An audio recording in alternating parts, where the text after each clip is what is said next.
200세 시대가 온다. 토마스 슐츠의 마지막 새로운 의학은 새로운 인간을 만든다. 2017년 항암제 치료인 킴리아의 승리는 일대 전환점.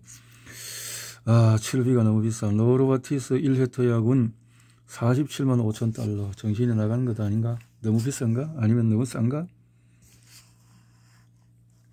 1달러가 1000이면 47만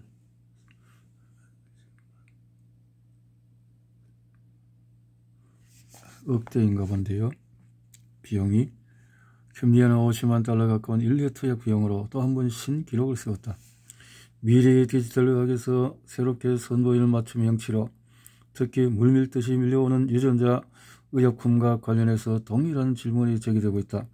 1회 복용으로 완치되는 혁명적인 치료라면 그 의액을 지불해야 마땅한가? 이에 대해 바이오테크 업계에 떠오르는 샛별 스파크 테라퓨틱스의 대표는 비용이 많이 들 수밖에 없다고 말한다. 럭스터나는 최초로 승인받은 유전자 치료다. 럭스터나는 시각장애인의 눈을 뜨게 하는 치료제.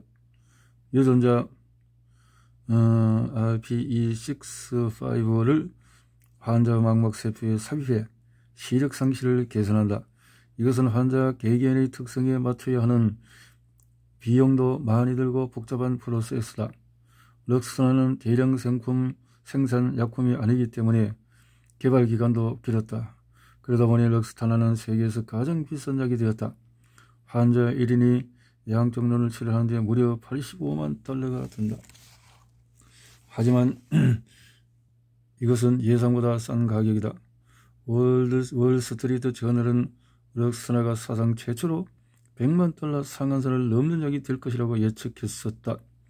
디지털 의학이 제공할 새로운 치료법과 가능성을 두고 100만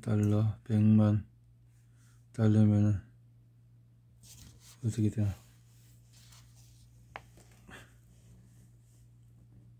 1만, 10만, 100만, 1000만, 100억인가요? 디지털 의학이 제공할 새로운 치료법과 가능성을 두고 이미 열띤 논의가 벌어지고 있지만 향후 10년간 이런 논의는 더욱 격렬해질 것으로 보인다. 건강을 위해 그렇게 많은 돈을 써야 하는가? 의료 서비스에 있어서 사회 정의는 어떤 역할을 할 것인가? 대량 생산 약품은 더 생산되지 않고 개인의 특성에 맞춘 정밀 약품만 생산된다면, 그래서 치료 효과는 더 우수하지만 과정은 더 복잡하고 비용은 더 비싸다면 어떻게 해야 할까? 제조업체는 더 낮은 생산 원가를, 소비자는 더 저렴한 가격을 원하기 마련이다. 그런데 T세포 유전자 조작은 화학치료보다도 어렵고 비용도 비싸다. 진단을 위해서 3TB 용량의 유전자 데이터를 분석하는 비용도, 혈액 검사를 하고 청진기로 심장소리를 듣는 비용보다도 비싸다. 스파크 테라퓨틱스의 CEO 제프 마라존은 우리는 20세기의 보건 시스템을 21세기의 학문과 의학이 이룩한 획기적인 성과에 맞춰 나가야 합니다라고 주장한다. 그의 주장에도 일리가 있다. 치료제 가격이 너무 싸다면 엄청난 연구비를 투자해 고도로 전문화된 유전자 체제를 개발할 의미가 없는 것이다. 그렇다면 새로운 치료법의 비용은 얼마나 정확하게 계산되고 있는가? 기존 방식으로 혈병을 치료하려면 평생 약을 복용해야 하고 매년 10만 유로가 든다. 그런데 유전자 치료를 한 번 받고 나면 혈병 환자는 더 이상 약을 복용하지 않아도 된다. 1회 치료비로 100만 달러를 받아도 과하지 않은 것이 아닌가? 한편 치료비가 너무 비싸면 의사와 건강보험공단으로 구성된 결성위원회에서 승인을 거부할 가능성이 있다. 특히 높은 연령층에서 이런 결정을 내릴 가능성이 높다. 최초의 CAR-T 치료법이 승인된 미국에서는 수백 명의 암 환자들이 치료를 받기 위해서 몇 달이나 대기해야 했다. 미국 암센터 소속 의사들은 건강보험사에 책임이 있다고 말한다. 보험사에서 혁명적인 효과를 지닌 작용 물질에 대한 비용 승인을 질질 끌었기 때문이었다. 그 때문에 치료를 받아보지도 못하고 사망하는 환자가 발생했다. 디지털 데이터 의학은 보건 시스템에 분명 큰 변화를 가져올 것이다. 이 변화는 내일의 일이 아닌 현재의 일이다. 개인 맞춤 디지털 의학의 시대가 이미 시작되었기 때문이다. 물론 보건 시스템은 아직 이러한 변화를 맞을 준비가 되어 있지 않다. 미래의 의학은 장밋빛 미래를 약속하는 동시에 엄청난 분쟁을 초래할 가능성이 있기 때문이다. 환자에 따른 불평등한 치료와 서비스는 논란의 소지가 가장 많은 부분이다. 미국의 의료 서비스 체계는 이미 계급이 존재한다. 몇몇 환자들은 최상의 의료 서비스를 누리는 반면에 정말로 절박한 환자들은 제대로의 의료 서비스를 누리지 못하고 있다. 미국의 시나리오가 독일에서도 현실이 되지 않으리라는 보장이 있는가? 이미 독일에서도 이런 조짐이 보인다. 현재 의료 양분화 사회는 언론과 정치의 핫 이슈로 또 올랐다. 비싸다면 안 된다. 그런데 비쌀 수밖에 없는 연구와 노력이 있고 또 그만큼 투자가 되었다. 가치는 평가하기가 평생을 두고 생고생을 한다면 차라리 단회적으로 치유가 된다면 그것이 더 나을 수 있겠다. 이런 답을 갖고 처방을 받아야 되겠네요. 현재 의학은 기하급수적 속도와 수준으로 발달하고 있다. 하지만 이러한 혜택을 누릴 수 있는 계층 간의 격차도 그만큼 벌어지고 있다. 경제적 여건이 되는 사보험 가입자들은 건강 센서를 착용하고 정기적으로 마이크로비옴 분석과 줄기세포 검사를 받는다. 그래서 이들은 병이 잘 걸리지 않고 암에 걸려도 유전자 치료로 생명을 유지할 것이다. 반면에 데이터 의학의 혜택을 누리거나 사보험에 가입할 경제적 여건이 되지 않는 환자는 그 시대의 의료 서비스만 받을 수 있다. 디지털 의학의 발달에 따른 계층 양분화 현상에 대한 논의는 점점 격렬한 양상을 띨 것이다. 독일에서도 사회적 불평등 심화에 관한 논의에서 건강 서비스가 핵심 주제로 떠오를 것이다. 1970년과 1990년의 삶에는 큰 차이가 없었다. 1990년대의 사고로 우리가 할 수 있는 일이 또 있을까? 진보는 수많은 승자를 배출한 반면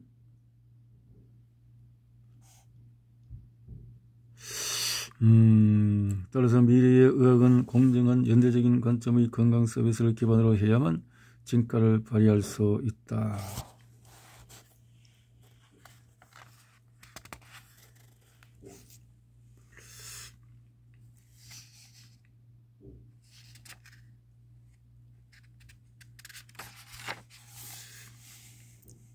근본적인 계획이나 체제 전환이 오히려 상황을 악화시키고 아직 단점도 많고 검증도 되지 않은 구조가 거부감을 조장하는 것은 아닐까? 독일 건강체계의 미래는 시급한 현안이다. 지난 수십 년 동안 서구 산업 국가에서도 불평등이 심화되었다. 이것은 전 세계적인 현상으로 부의 혜택이 상위 5%에 편중되고 있다. 이러한 부의 이동은 속도 증가에 동반되는 현상이다. 경제학자들은 지나친 불평등이 장기적으로는 성장을 저해한다는 사실을 오래전부터 알고 있었다. 우리는 인간이 경제행위, 특히 가격 형성이나 제품에 대한 접근 권한이 공평하지 않다고 느끼면 거부감을 보인다는 사실을 점점 많이 깨달아가고 있다. 공정성에 대한 논의는 보건 서비스 영역에서 반복적으로 시행되어 왔으며 미래의 의학 영역에서 또 이 부분에 무게가 실리고 있다.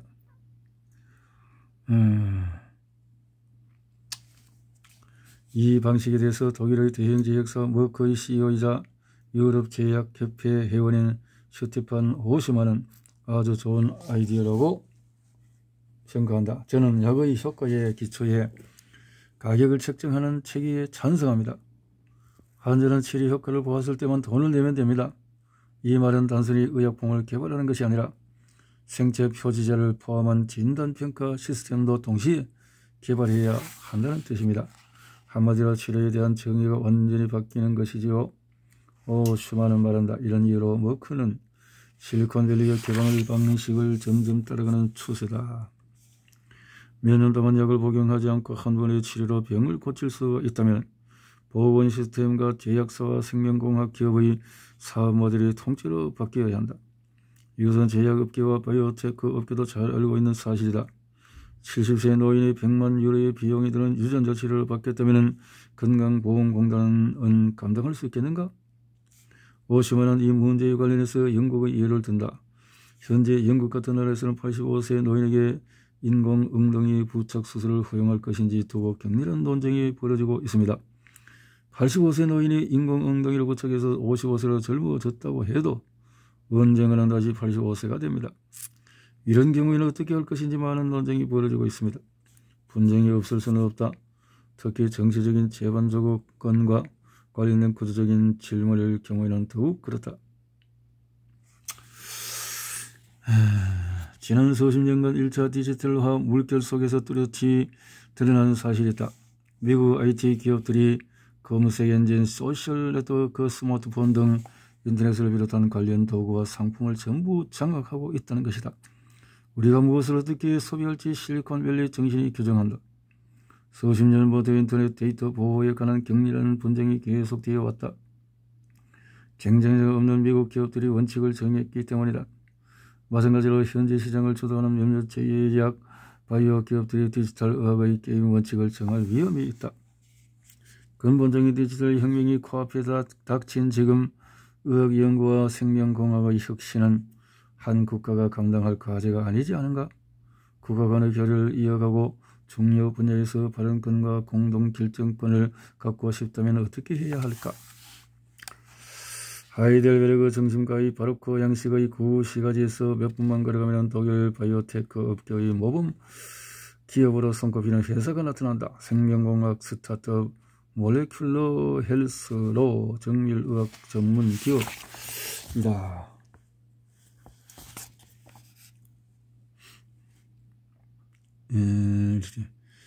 참 미국처럼 야망을 크게 가진 몰레큘러스의 성공 비결이다.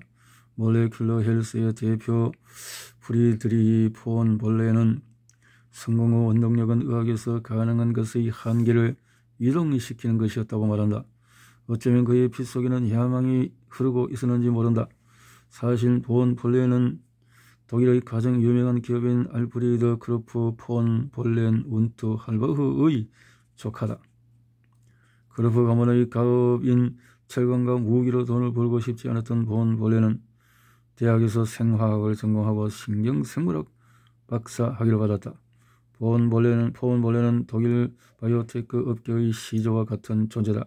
그는 1990년대 말 바이오테크 열풍의 한창일 때 모범적인 기업을 창업한 열풍의 주역이었다.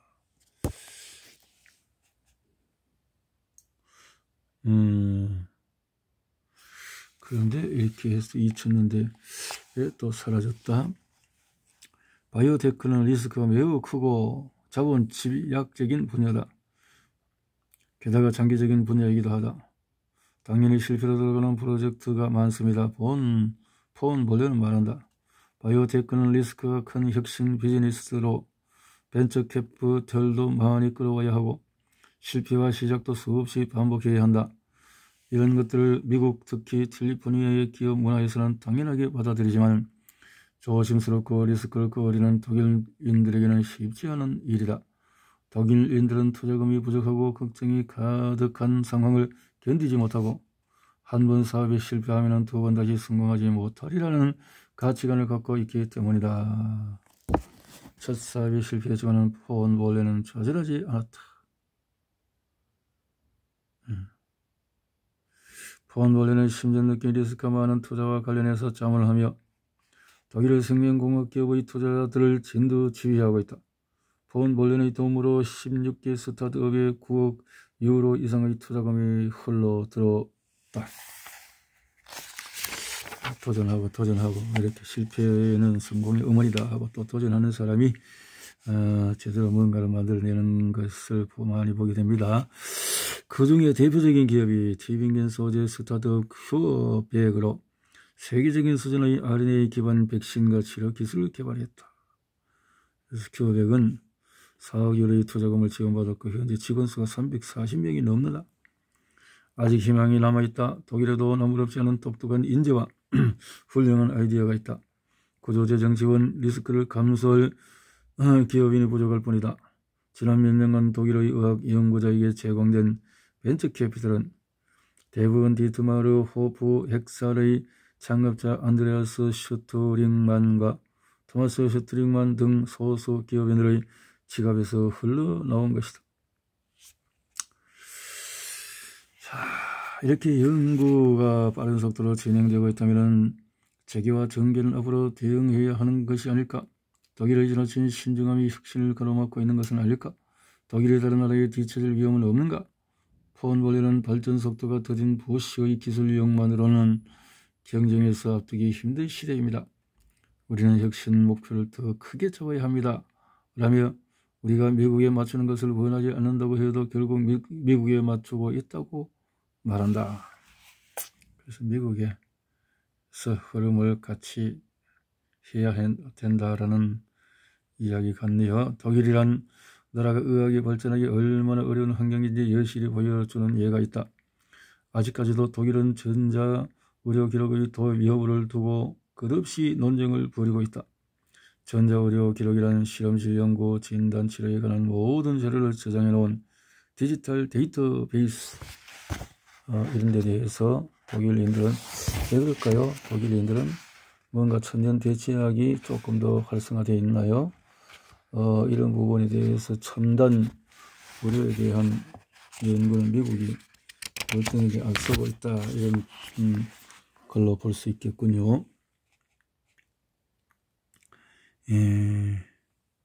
환자는 의사의 소견을 열람할 수 있고 엑스레이 사진이나 초음파 사진을 여러 의사에게 가져가서 판단을 의뢰할 수 있다. 또한 모든 환자는 백신 접종 확인증과 알레르기 확인서, 건강보험공단의 치아 검사증을 개인 건강관리 카드에 저장할 수 있다.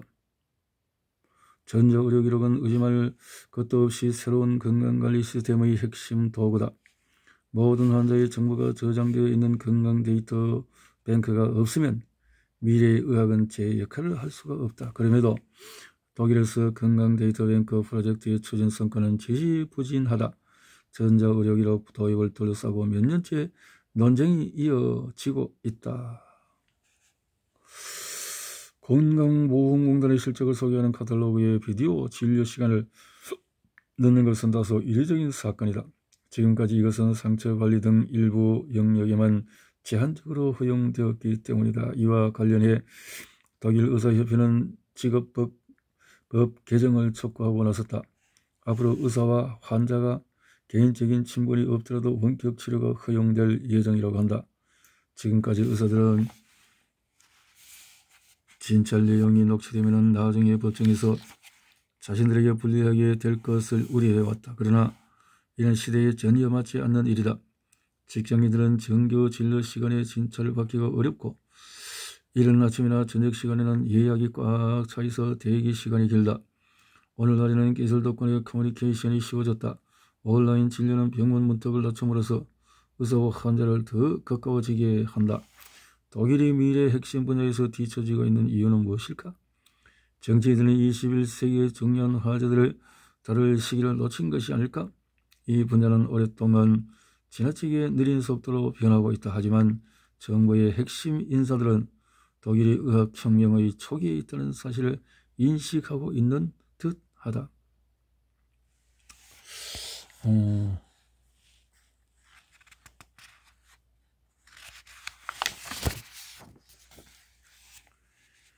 자, 이렇게 메르켈과의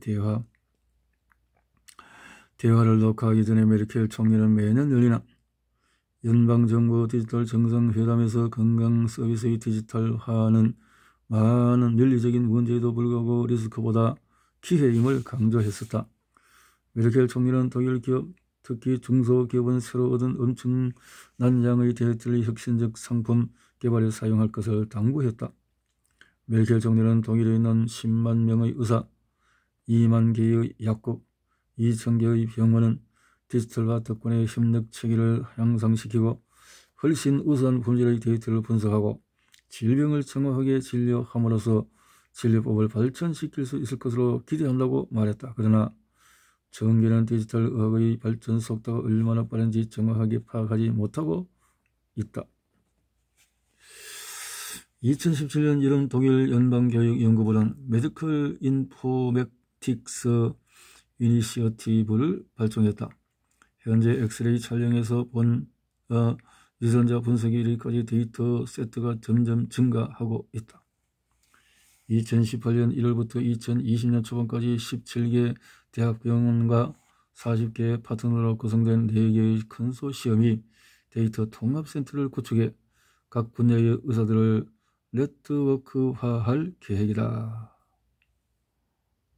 컨소시엄. 그런데 독일 국민들이 이런 변화를 원할까? 정확성을 높인 개인 맞춤 디지털 의학이 제 기능을 발휘하려면 엄청난 양의 개인 및 정밀 데이터가 필요하다. 더 나은 의료 서비스, 더 나은 건강을 약속한다고 해서 독일 국민이 개인의 데이터를 국가에 맡길까? 그럴 것 같아.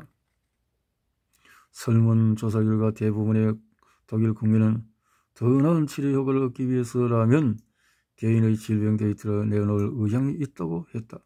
2016년 영국의 다국적 회계 컨설팅 기업인 프라이스 워터하우스 쿠퍼스의 의뢰로 실시한 설문조사에 의하면 독일 국민의 71%가 개인 데이터를 제공하겠다고 답변했다. 응답자의 6%만 개인 데이터를 내놓지 않겠다고 했다. 그러나 응답자의 3분의 2는 건강 데이터가 악용될 가능성을 우려하고 있는 것으로 확인되었다. 내놓긴 하겠는데 3분의 2는 거의 대부분이 악용되지 않을까 하는 데 대한 의심이, 그리고 71%가 그렇던데 그 중에 3분의 2는 악용될 걸 염려한다 이 말이죠. 개인의 건강 데이터에 관한 논의는 결코 단순한 문제가 아니다. 더 많은 데이터가 수집된다고 해서 더 정밀하고 우수한 의료 서비스가 제공된다는 보장은 없다. 또 다른 오류가 발생할 수 있기 때문이다. 연구자와 기업은 많은 데이터를 수집 활용함으로써 이점을 누릴 수 있다. 디지털의학의 정확성에 대한 환자들의 우려를 잠재울 수 있는 것이다. 다른 많은 발전 과정에서 보았듯이 데이터의 위력 역시 양날의 칼과 같다.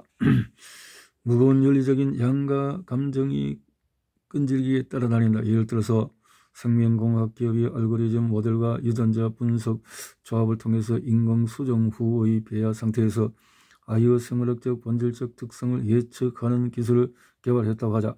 현재 게노믹 프리덕션과 같은 스타트업의 인공지능 소프트웨어는 배아가 어느 시점에서 인공수정되었는지, 당뇨병에 걸릴 확률은 얼마나 되는지 등을 상대적으로 정확하게 예측해 준다. 이 말은 부모가 어떤 배아는 출산하고 어떤 배아는 냉동 보관할지 결정 가능하다는 뜻이다. 문제는 이러한 결정의 기준이 잠재적 질병이 아니라 예상 IQ가 될 수도 있다는 점이다. 이것은 진화인가 아니면 데이터 우선학인가? 그러네요. 이런 질문은 앞으로 더 자주 등장하겠지만 쉽게 답할 수 없는 문제다. 그렇지. 오래전부터 환자의 권리가 건강 서비스의 핵심 요소로 여겨져 왔다. 다가올 의학혁명에 대비해 환자의 권리는 보호받고 강화되어야 한다. 또한 디지털 의학이 유리 환자를 양산하는 계기가 되지 않으려면 환자는 정보에 대한 자기 결정권을 보장받아야 한다. 의사, 보험사, 제약사, 건강보험공단, 인터넷 기업 등 제2차 이용자들은 환자의 동의하에만 환자의 개인정보에 접근할 수 있어야 한다.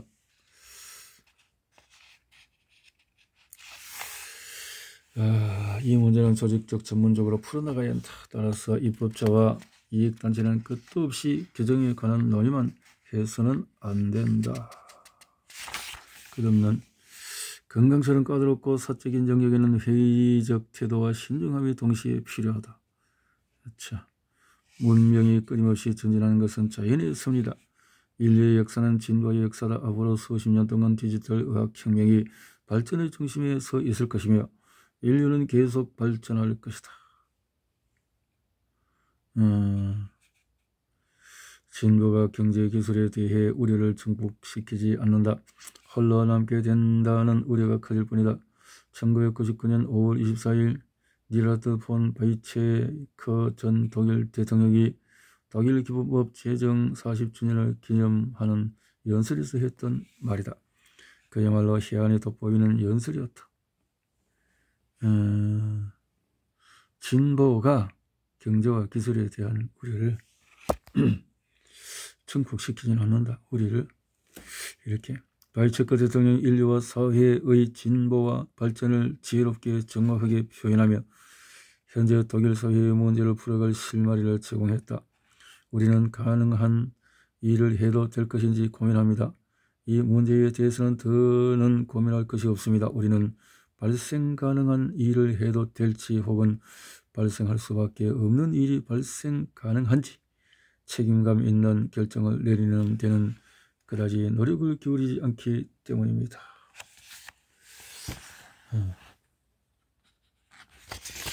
끝. 실리콘밸리 1세를 19년 9월 19일이었군요. 노화와 죽을 때까지 정복하는 그 어디 자본들에 대해서 지난 1만 년 수많은 혁신을 거듭해 드디어 우주까지 진출한 인류.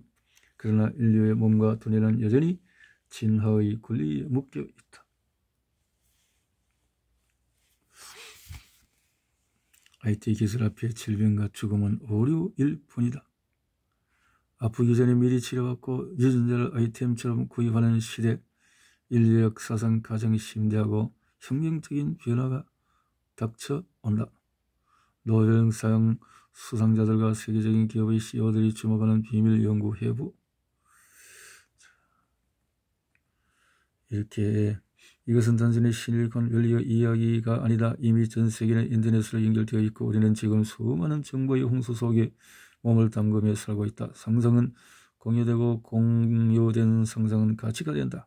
가치는 인간을 보다 풍요롭고 윤택하게 만들기 위한 기술을 만들어낸다. 인간은 지금 영생을 얻기 위한 기술 개발에 박차를 가하고 있다. 그리고 그 중심에 데이터가 있다. 한현욱 치과대학교 교수